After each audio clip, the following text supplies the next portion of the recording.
For 6 years, my bedroom was the family garage. My siblings had beds, I had a sleeping bag on concrete. Then, 20 years later, when my parents sold that house, the new owner's inspector called me. He'd found what I'd hidden inside the garage wall when I was 10 years old, and it proved my childhood wasn't a nightmare, it was a crime scene. That hidden evidence was a time capsule from a child who was told she was unwanted. My name is Alina. For 2 decades, I believed I was just the difficult daughter, the family secret. But what that inspector pulled from the drywall forced me to re-examine every memory, every excuse, and ask the one question my family never could. What does it mean when a home isn't a home but a hierarchy? And it all started with a simple, brutal rule: the garage was mine. Our house in Bakersfield was a 3-bedroom, 1-story ranch. My parents, Frank and Linda, owned a small hardware store. My older sister, Chloe, got the big room with the window seat. My younger brother, Liam, the boy, got the room with the built-in shelves. And I got the detached, uninsulated garage. It wasn't presented as a punishment. I was 7 when it started. My mom sat me down at the kitchen table, her voice all practical efficiency. "Alina, honey, we need to be smart with space. You don't mind, do you? You're our tough one." It was framed as a privilege, my own private domain. At 7, you believe what your parents tell you. The reality was a concrete slab that turned to ice in winter and an oven in summer. A single bare bulb hung from the ceiling. My bedroom was a camping cot pushed against a wall lined with my father's power tools and cans of old paint. I had a plastic dresser for my clothes, which always smelled faintly of gasoline and cut grass. The family dog, a terrier named Buster, had a padded bed in the laundry room. He never slept in the garage. The official reason was space. The unspoken reason was order. My parents valued 2 things above all else: utility and peace. Chloe at 12 was already a storm of social drama and needed her sanctuary. Liam at 5 was the son, the heir to the hardware store legacy. He needed room to build his model cars. I was the quiet middle child, the easy one. My utility was to be unobtrusive. My peace was to accept it. So I became an expert in thermal layers. I learned to fall asleep to the sound of crickets in summer and wake with frost on the inside of the windows in winter. I did my homework at a folding table, my breath visible in the beam of a desk lamp. When friends came over, I'd say my room was under renovation. I became a very convincing liar. But here's what they didn't see, what they never looked for. The quiet wasn't peace, it was a slow freeze. Research shows kids who experience chronic neglect, even the kind dressed up as practicality, withdraw. They show anxiety. Their stress response systems get warped. I didn't know the science then. I just knew I felt like a ghost in my own home, a tenant who paid her rent in silence. Chloe thrived, straight-A student, cheer captain, a social solar system where my parents were happily orbiting planets. Liam was the prince, his every Lego creation applauded. My achievements honor roll, science fair ribbons were met with a distracted "that's nice, Alina," before the conversation pivoted back to Chloe's prom dress or Liam's little league game. There's a difference between being overlooked and being systematically placed outside the circle. I was outside. I tried to earn my way in. I woke up early to make breakfast for everyone. I helped my dad inventory bolts at the store every Saturday without pay. I never complained, not once. I thought if I was useful enough, quiet enough, good enough, they would see the injustice and bring me in from the cold. But the pattern just cemented. My compliance became their proof. See, she doesn't mind, she likes her independence. The first major crack came when I was 12. A brutal January cold snap hit the valley. Temperatures dropped into the 20s. My sleeping bag and 3 blankets weren't enough. I woke up shivering uncontrollably, my fingers numb. I stumbled into the kitchen at 6 a.m., my lips literally blue. My mother, making coffee, turned and gasped, "Alina, you're freezing." For one glorious, heart-stopping moment, I thought this was it. The visual evidence would break the spell. She rushed over, rubbed my arms, sat me by the heater. "You should have said something," she fussed, and then the recalibration. "Well, we can't have you getting sick. Go get your pillow and blanket. You can sleep on the couch in the living room until it warms up." Couch, not Chloe's room, where she had a twin bed and a trundle, not Liam's room. The living room couch, a temporary solution for a permanent problem. I slept there for a week amidst the evening TV noise and the morning traffic, feeling more like a misplaced piece of furniture than a rescued daughter. When the freeze broke, I was quietly expected to return to the garage. No discussion, no offer to weatherstrip the door or buy a space heater. The crisis was over, so the problem ceased to exist. That was the lesson. My discomfort was a logistical issue, not an emotional one. My place was non-negotiable. I buried the hurt. I funneled everything into a secret plan: escape, college, a scholarship, a room of my own with 4 walls and a door that locked from the inside. I got a job shelving books at the library at 16. Every dollar went into a savings account my parents couldn't access. I studied like my future depended on it, because it did. The garage became my launchpad, not my prison, or so I told myself. But the mind keeps score. The body holds the ledger. I developed a constant low-grade cough every winter. I had nightmares about being locked out. I flinched at the sound of the automatic garage door opener, the grinding roar that signaled my nightly exile. I was a straight-A student with a stomach that ached with chronic anxiety. And through it all, my sister Chloe, 2 years older, watched. She'd sometimes sneak me an extra blanket from the linen closet with a conspiratorial wink. Once she even said, "It's messed up what they do." But she never said it to them, she never offered to swap rooms for a month. Her sympathy was a shallow stream, pleasant but with no power to change the landscape. She benefited from the hierarchy, why would she dismantle it? The tension wasn't loud arguments. It was the soundscape of a family eating dinner 3 feet from where I slept on concrete. It was my mother calling, "Good night, Chloe, good night, Liam," and then the back porch light flicking off, leaving me in the dark. It was 6 years of being the family's secret, the living, breathing evidence of their failure tucked out of sight. Which brings me to the wall and what I hid there. It started as a childish impulse, a way to rebel against the emptiness. In a corner of the garage, behind a stack of old National Geographic magazines, there was a loose piece of drywall. One rainy afternoon when I was 10, feeling particularly invisible, I pried it back. Behind it was the dark, dusty cavity between the studs. It felt like a secret clubhouse, a space that was truly mine. I began leaving things there, a diary entry about the cold, a ticket stub from a movie I saw alone, a broken necklace I loved. It was an archive of exile. Then when I was 13, I placed the final item.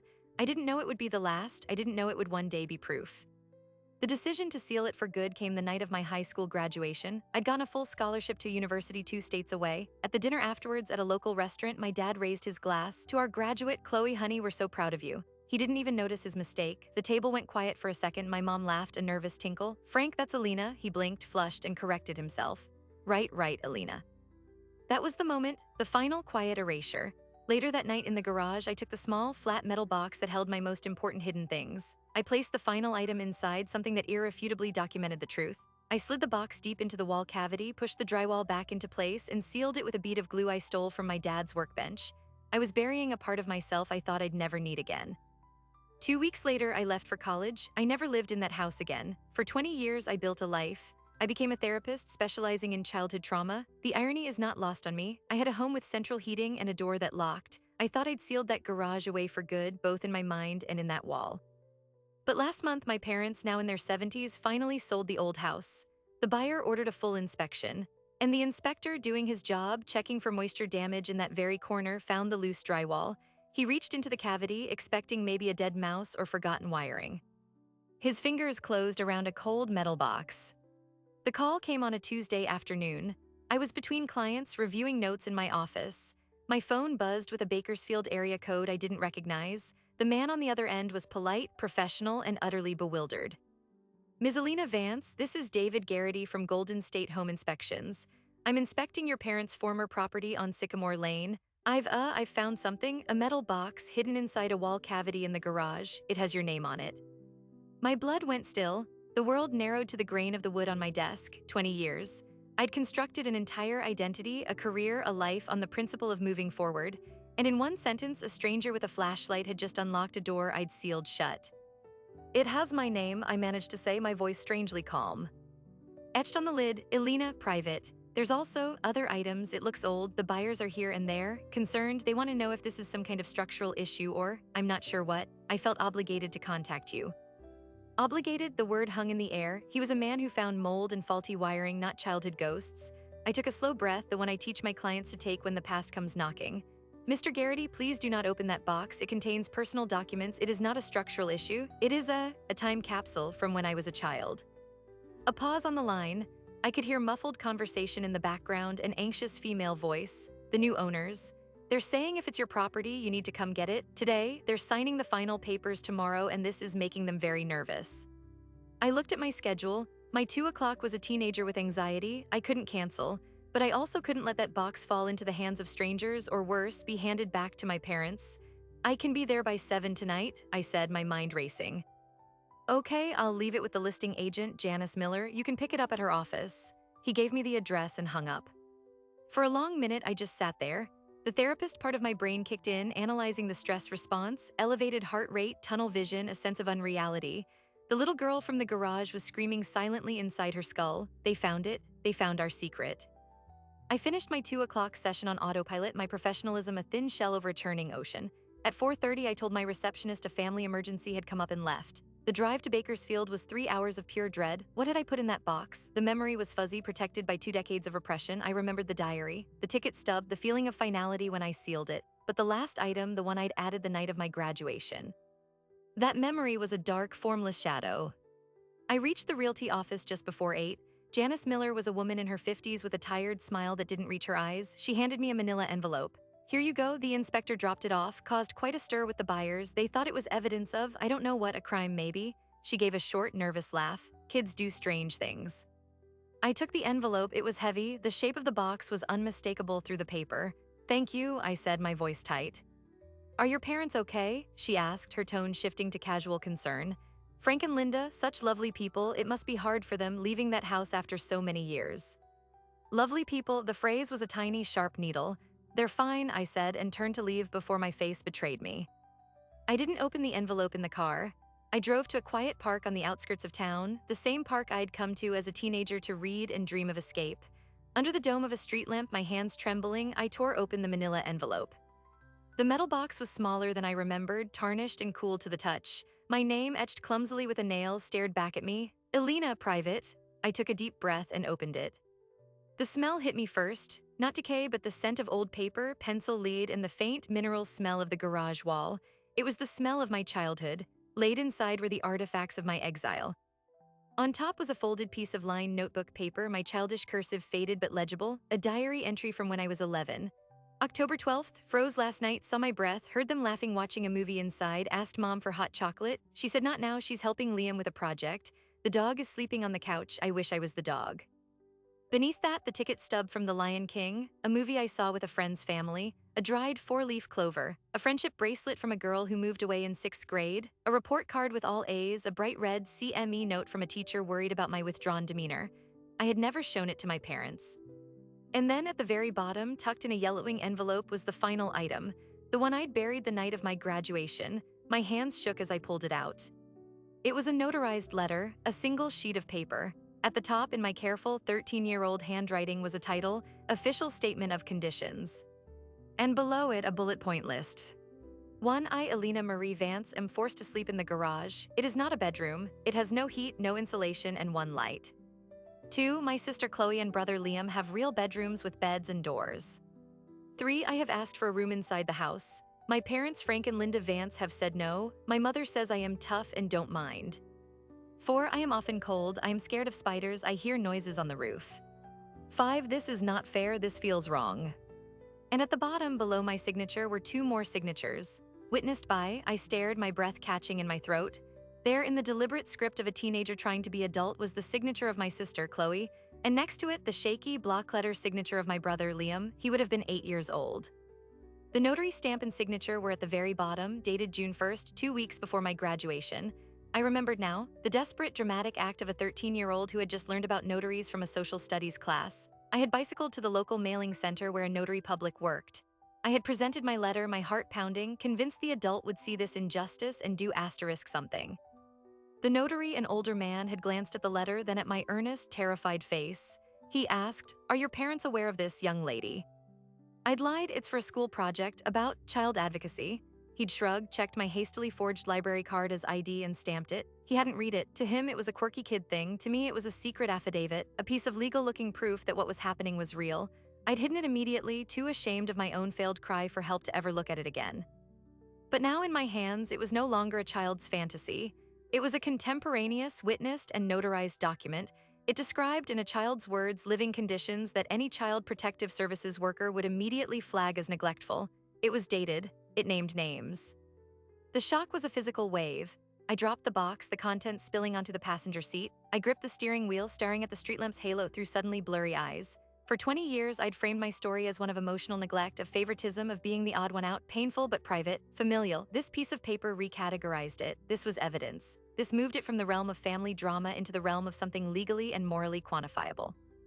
My phone rang, shattering the silence. The screen flashed. Mom, of course, the realtor had called her. The cascade had begun. I let it go to voicemail. A minute later, a text popped up. Elena, Janice called. What is this about a box? Are you in Bakersfield? Call me. I didn't call. I drove the 3 hours back home in a trance, the metal box sitting on the passenger seat like a silent accuser. By the time I got to my apartment, it was past midnight.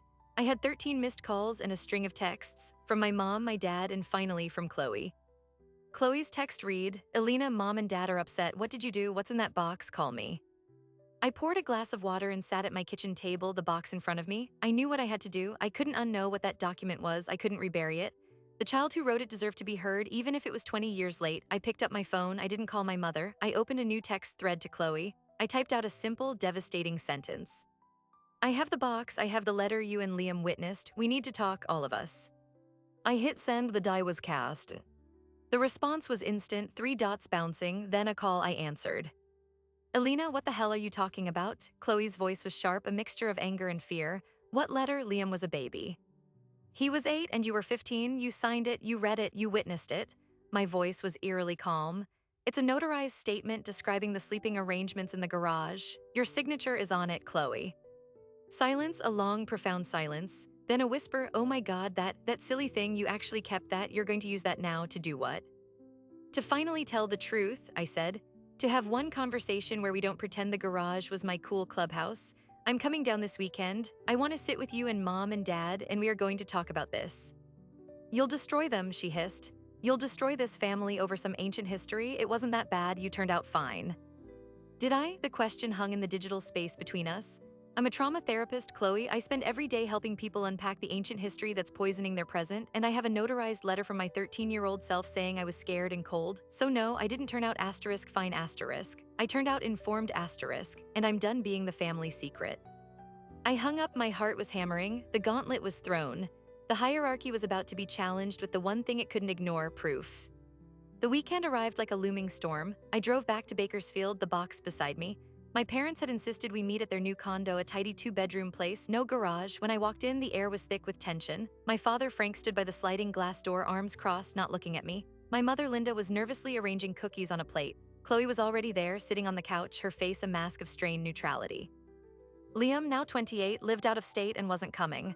He pleaded work when I called him, his voice confused and wary. Alina, my mother said, forcing a smile, you brought it. I placed the manila envelope on the coffee tables. I did. My father turned. This is ridiculous. Janice said you caused a scene, scared the buyers. Over what? Some junk you left in a wall as a kid. It's not junk, Dad. I sat down opposite Chloe. I didn't take my coat off. Before we start, I need to say something. This isn't an attack. This is a reckoning. For years, we've had a shared family story that Alina was quirky, independent, loved her space in the garage. That story is a lie, and I have proof that we all knew it was a lie even back then. I pulled the notarized letter from the envelope and unfolded it. I didn't hand it around. I held it up so they could see the formal heading, the stamp. When I was 13, I wrote this. It is a statement witnessed by Chloe and Liam and notarized by a public notary, describing the conditions in the garage and stating that I had asked for a room and was denied. My mother's hand flew to her mouth. My father's face darkened to a deep red. You went to an asterisk notary, behind our backs, what is wrong with you? Frank, please, my mother whispered. Chloe spoke, her eyes on the letter. We were kids, Alina. I didn't understand what I was signing. You said it was for a game. You were 15, Chloe. You could read. It says right there, I am forced to sleep in the garage. You read that and you signed it. That tells me you knew it was wrong. You knew it wasn't a game. The room was silent. The truth, spoken aloud and backed by a document, was a physical presence. Let me see that, my father said, his voice low and dangerous. I handed it to him. He scanned it, his jaw working. He looked at Chloe. You signed this. Chloe looked at her hands. She was my sister. She was crying. I didn't think it meant anything. That's not an answer, he boomed, slapping the paper down on the table. This is libel. This is a child's fantasy. It's a child's testimony, I corrected softly. And the law takes child testimony very seriously, even if it's decades old. This describes specific, verifiable conditions of neglect. No heat, no insulation, isolation from the family unit. These are not fantasies. They are building code violations and child welfare concerns. I was using my therapist voice, factual and calm. It seemed to infuriate him more. Are you threatening us? Are you threatening to go to the authorities with this nonsense, after all we've done for you? What have you done for me, Dad? The question came out quiet, but it stopped him cold. You provided food and clothing and schooling, and you made me sleep in an outbuilding for 6 years. You made me the only child in this family and likely on this block who didn't have a room. What exactly is the all you've done? My mother began to cry, silent tears rolling down her cheeks. We didn't think you minded, you never complained. I was a child, the calm finally broke, my voice cracking. It was not my job to complain, it was your job to notice. It was your job to look at your daughter sleeping next to a lawnmower and say, this is wrong. And you never did, not once, not even when I came in with blue lips. The memory of that morning hung in the air. My father looked away, his anger deflating into something harder, shame. Chloe found her voice again, a last line of defense for the family myth. So what now, Alina? You have your proof. What do you want? An apology? Money? What? I looked at each of them, my shattered mother, my shamed father, my defensive sister. I want three things, I said. First, I want you both, mom and dad, to say the words. We made you sleep in the garage. It was wrong. We are sorry. Not sorry you felt that way. Sorry for what we did. My father's head jerked up. He looked like he was being asked to swallow glass. Second, I want us as a family to go to therapy, one session, to have a mediator help us talk about this because we clearly can't do it on our own. And third, Chloe asked, her arms folded. Third, I said, looking directly at her, I want you, Chloe, to tell me why you signed this letter knowing it was true and then spent the next 20 years never, ever bringing it up. Why you went along with the story that I was just independent. Chloe paled. The question landed deeper than I'd intended. She glanced at our parents, a flicker of pure panic in her eyes. That's when I knew there was more. The letter wasn't the only secret she'd signed. My father stood up abruptly. This is over. You want an apology? Fine, we're sorry. Now take your box and your letter and get out. We're not going to any therapy to be interrogated, and we're not paying you a dime. It was the old pattern, confrontation followed by shutdown followed by expulsion, but I wasn't in the garage anymore. I was a woman with evidence in her hand and a career built on understanding broken systems.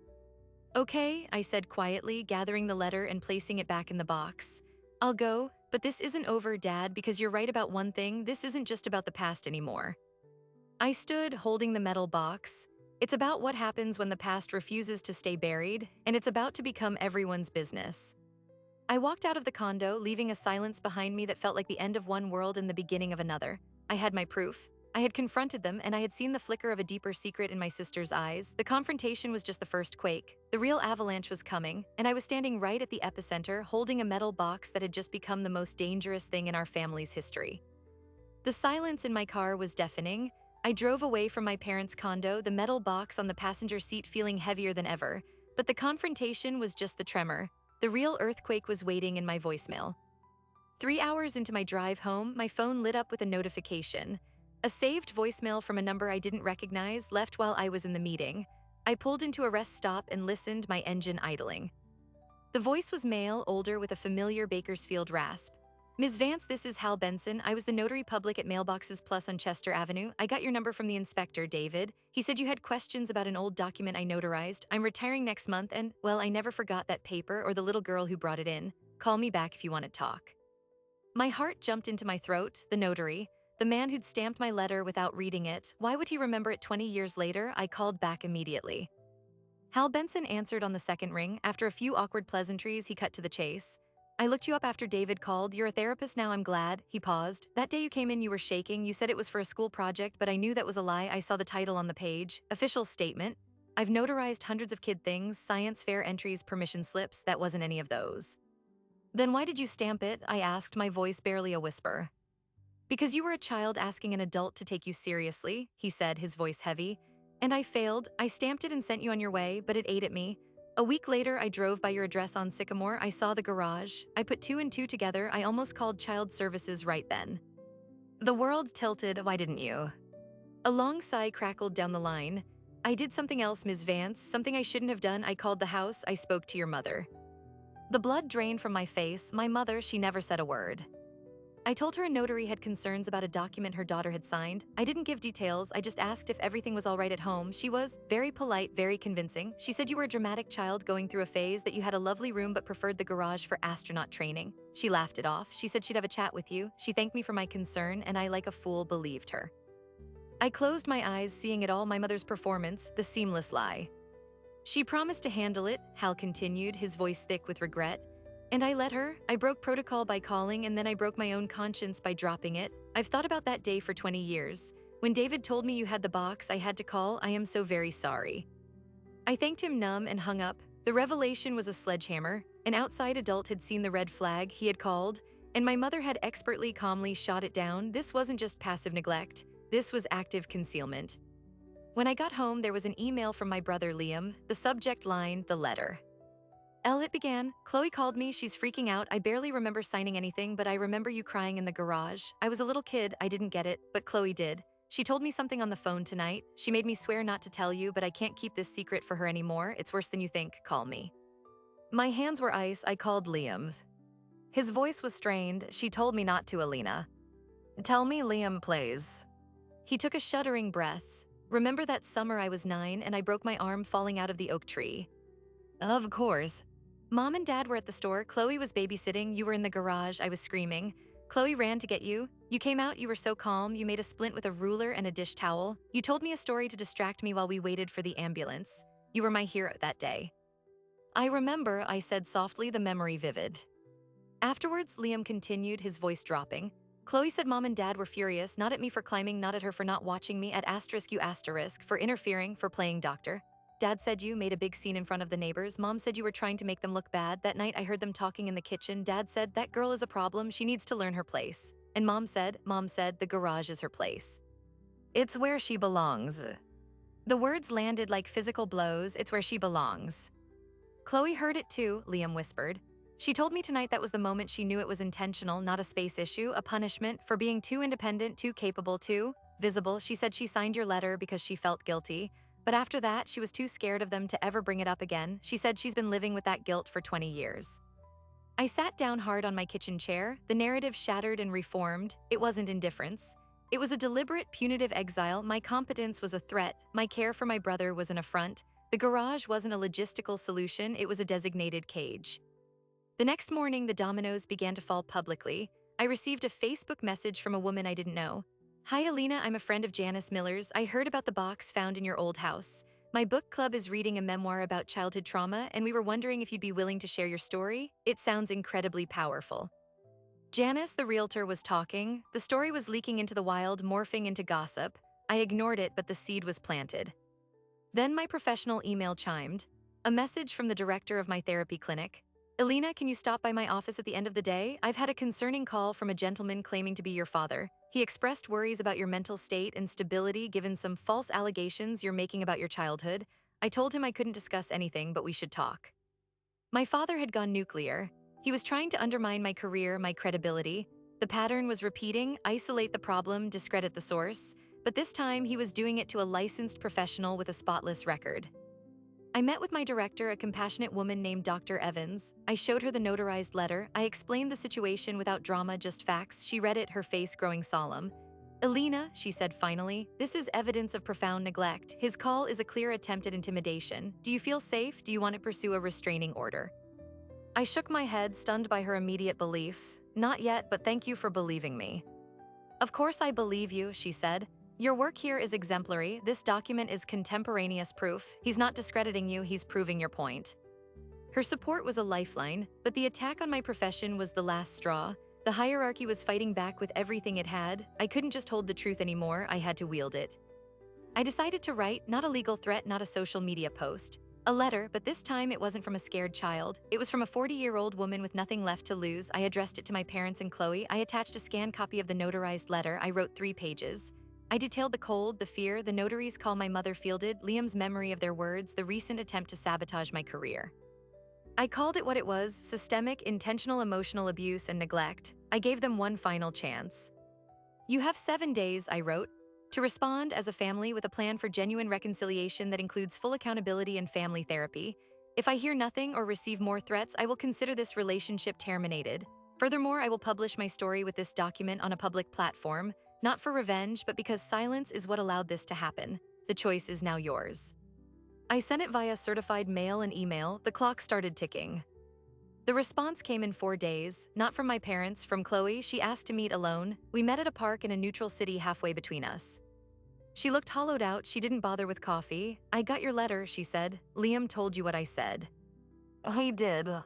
I'm not here to make excuses, she said, twisting her hands. I'm here to give you the last piece, the one I couldn't tell Liam because he was too young to understand. She took a deep, shaky breath.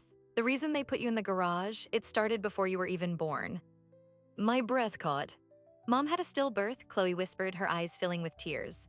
A year before you were conceived, a little girl, they were devastated. When she got pregnant with you, they were convinced you were a boy, a replacement, a fresh start. The ultrasound was wrong, or they heard what they wanted to hear. When you were born a girl, Mom had severe postpartum depression. She couldn't bond with you. Dad saw you as a reminder of their loss, a disappointment. You weren't the son who would take over the store, you were. This painful echo. I felt the ground dissolve beneath me. They didn't hate you, Alina, Chloe cried, the words tumbling out. They just couldn't see you, you were a ghost to them. The garage, it wasn't just punishment, it was a way to keep the grief at a distance, out of sight. I was older, I was their first living child. Liam was the son they finally got. You were the girl who lived when the other one died, and they had no room for that in their hearts, so they made no room for you in the house. The revelation was catastrophic. It reframed everything. It wasn't about me being difficult or independent. It was about me being a living symbol of a trauma I had no part in creating. My entire existence had been filtered through a lens of grief I never knew. Who told you this? I asked, my voice raw. Mom, in a fight when I was a teenager. She screamed it at me, she never mentioned it again. I think she instantly regretted it. I carried it forever, it's why I never fought for you. I felt like I was fighting against a ghost. I sat with the weight of it. The unfairness was galactic. My punishment was for being born, my exile was for existing. What do you want from me, Chloe? I finally asked. I want you to know it wasn't your fault, she sobbed. Not 1 second of it, and I want you to know I'm sorry for being a coward. I will go to therapy with you, I will tell them everything, I will stand with you. Please, don't publish the story yet. Give me a chance to make them see. I looked at my sister, truly looked at her. She was broken too by the same toxic system, just in a different way. She was the favored child, but favor in a broken family is just another form of bondage. Okay, I said softly. 1 week, you talk to them, you get them to agree to a family session with a therapist of my choosing. If they refuse, all bets are off. She nodded, desperate relief on her face. We parted ways. I drove home, my mind reeling. The secret at the heart of it all was not about me, but about a loss I never knew. The hierarchy wasn't just about space or favoritism, it was about a ghost. A week later, Chloe called. Her voice was flat, defeated. They refused. Dad said he won't be psychoanalyzed. Mom said the past should stay buried. They said if you publish anything, they'll sue you for defamation and cut me out of the will for siding with you. The final door slammed shut. They had chosen the fortress of silence over the bridge of truth. The hierarchy would be defended to the bitter end, even if it meant losing both daughters. I thanked Chloe and hung up. I sat at my desk, the notarized letter in front of me, held the notary's words in my ear, my father's threat against my career in my heart, and the tragic, unfair reason for it all in my soul. I opened my laptop. I navigated to a platform for personal essays. I began to type the title, The Girl in the Garage, a Notarized Memory. The choice was no longer theirs, it was mine, and I was done hiding.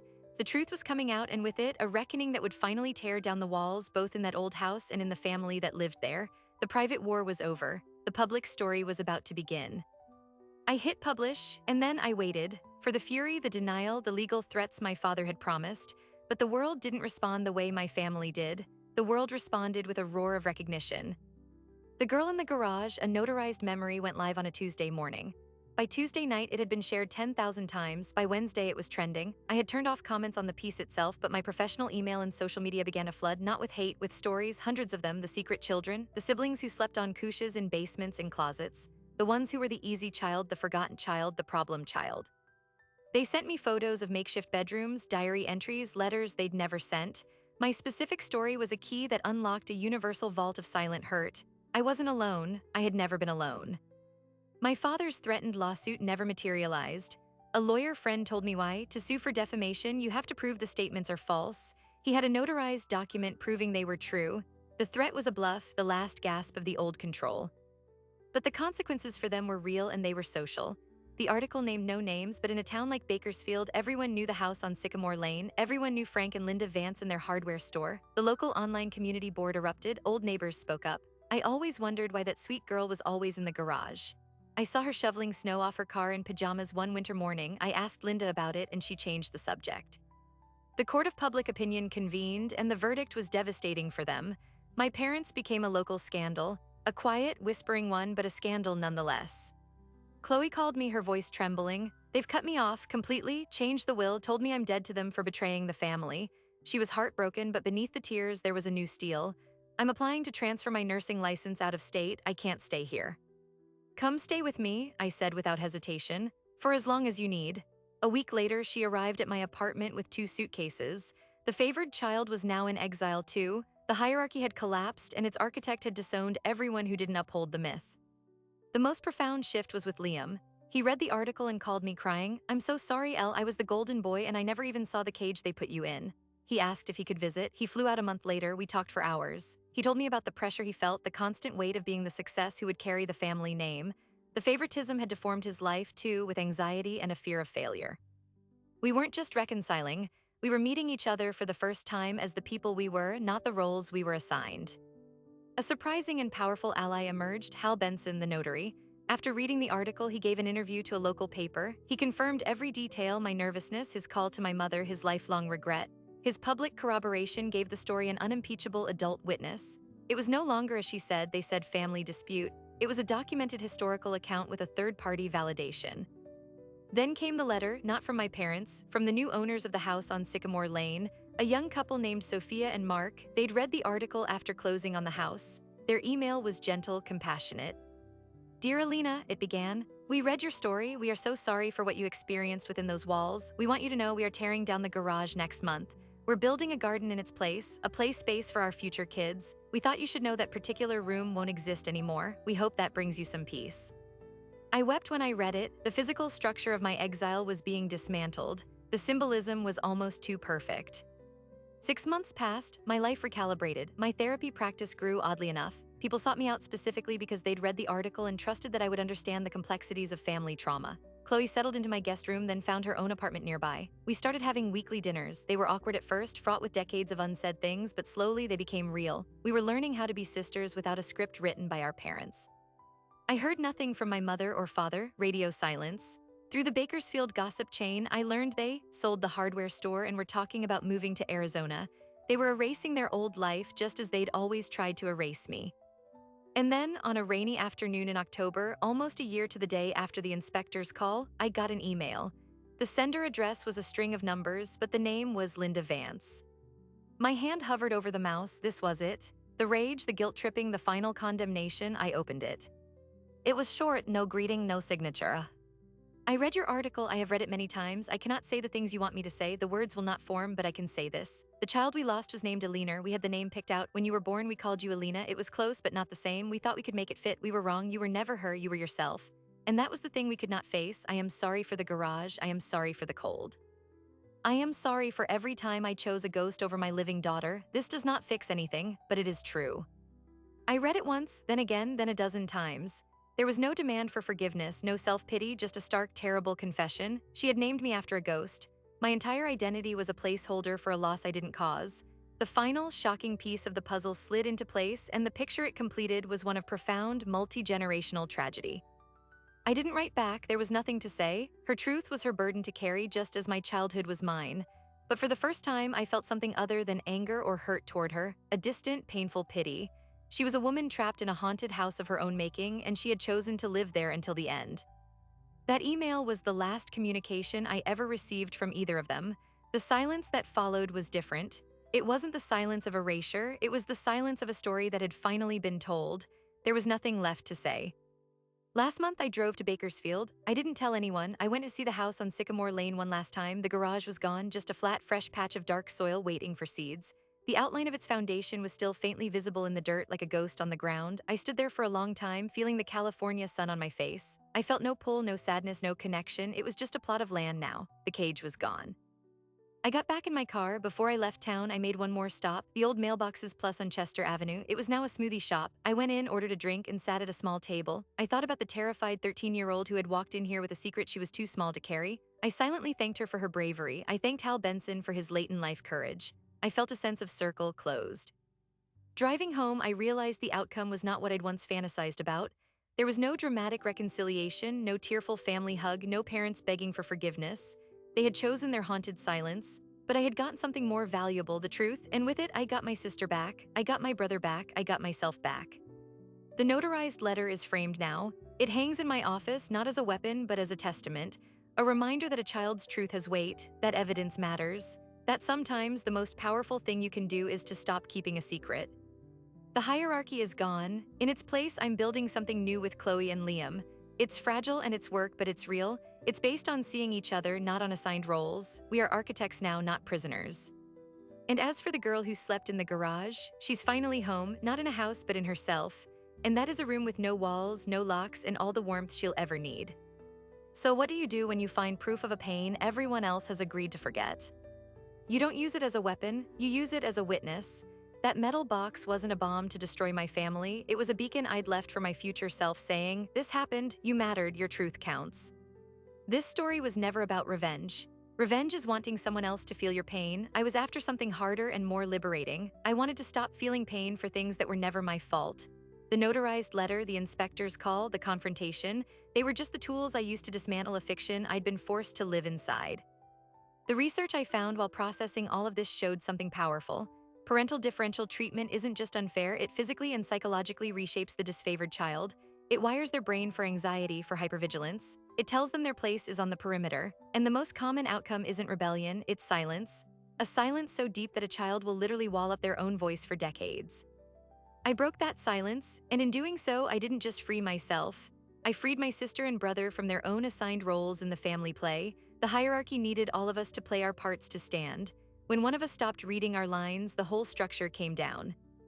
My parents chose the ghost. They chose the story over the living, breathing people in front of them. That is their tragedy to carry. My choice was different. I chose to build a new family with the siblings who were brave enough to step out of the roles with me. I chose to frame the evidence not as an indictment of them, but as a declaration from the child I was here, I saw what you did, and I survived. If you take anything from this story, let it be this. Your truth doesn't need a notary stamp to be valid. It doesn't need to be found in a wall to be real. If you were the quiet child, the easy child, the child who was told they didn't mind, your feelings were real, your loneliness was real. The space you were given or not given shaped you. You don't have to confront your family to claim that truth. You just have to stop gaslighting yourself. Start by believing your own memories. Start by honoring that child's perspective. That is where the rebuilding begins, not in the rubble of someone else's approval, but on the solid ground of your own witnessed experience. If this story resonated with you, if you saw a piece of your own family in mine, I want you to know two things. You are not alone, and your silence is not mandatory. You get to decide what you do with your truth. You control the door. Thank you for listening to mine. If you want to hear more stories about rebuilding after family fractures, make sure to subscribe and let me know in the comments what's one truth you are no longer willing to wall up. This is Alina Vance. Thank you for being here.